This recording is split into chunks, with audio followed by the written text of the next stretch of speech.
Hi hello welcome back to మామైన్ baby care tips. ఇవాళ video వచ్చేసి ఏంటంటే సి సెక్షన్ డెలివరీ అయిన వాళ్ళు ఎలాంటి ఫుడ్స్ని అవాయిడ్ చేయాలి అనేది మనం ఈ వీడియోలో క్లియర్గా తెలుసుకుందాం. సో వీడియోలో అయితే వెళ్ళిపోయే ముందు ముందుగా మన ఛానల్ అయితే సబ్స్క్రైబ్ అయితే చేసుకోండి, పక్కనే ఉన్న బెల్ ఐకాన్ అయితే క్లిక్ చేయండి. నేను పెట్టే ప్రతి వీడియో కూడా మీకు ముందుగా నోటిఫికేషన్ రూపంలో రావడం అయితే జరుగుతుంది.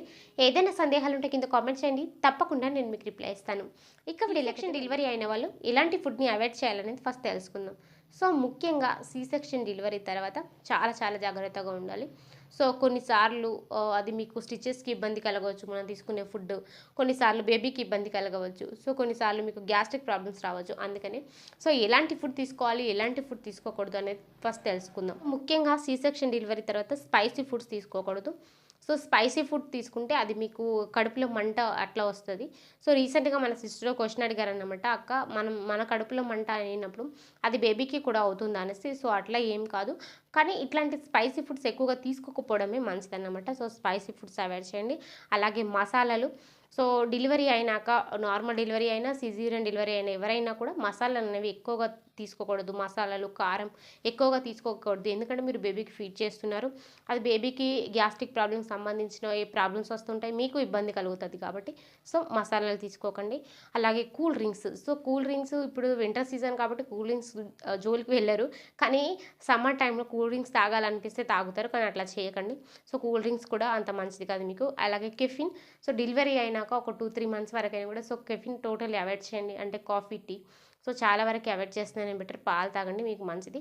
అలాగే జంక్ ఫుడ్స్, సో బయట దొరికే జంక్ ఫుడ్స్ చాలా ఇష్టపడుతూ ఉంటారు ఎవరైనా కూడా, కానీ ఆఫ్టర్ డెలివరీ కొన్ని రోజుల వరకు మీరు అవాయిడ్ చేయాలి. అది బేబీకి మీకు ఇద్దరికి మంచిది కాదు కాబట్టి సో జాగ్రత్త వహించండి. అలాగే మీకు కడుపులో ఉబ్బరం కలిగించే కొన్ని కూరగాయలు, అవి ఏంటంటే క్యాలీఫ్లవర్.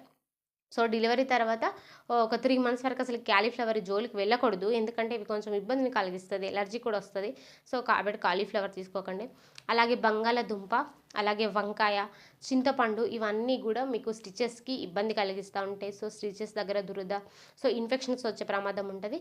సో వీటన్నిటిని కూడా అవాయిడ్ చేయండి. ఎక్కువగా పులియబెట్టిన ఆహారాలు అండ్ డీప్ ఫ్రైలు, అలాగే చింతపండు, జంక్ ఫుడ్స్, చికెన్ బిర్యానీ, అట్లాగే చల్లని ఆహారాలు, సో ఇట్లాంటివి అన్నీ కూడా అవాయిడ్ చేయండి కొన్ని రోజుల వరకు కూడా. పచ్చిమిర్చి కూడా అంత మంచిది కాదు. సో అది కొన్ని రోజుల వరకు ఒక 2-3 మంత్స్ వరకు అవాయిడ్ చేయడమే మంచిది. అది మీ స్టిచెస్కి కూడా కొంతవరకు ఇబ్బంది కలిగిస్తుంది, అండ్ మీ బేబీకి మీకు ఇద్దరు గ్యాస్ట్రిక్ ప్రాబ్లమ్స్ వస్తూ ఉంటాయి. సో మంట కలిగిస్తూ ఉంటుంది కాబట్టి సో అవాయిడ్ చేయండి. ఇంకా ఏమైనా సందేహాలు ఉన్నా కూడా కింద కామెంట్ చేయండి, తప్పకుండా నేను మీకు రిప్లై ఇస్తాను. Thank you so much.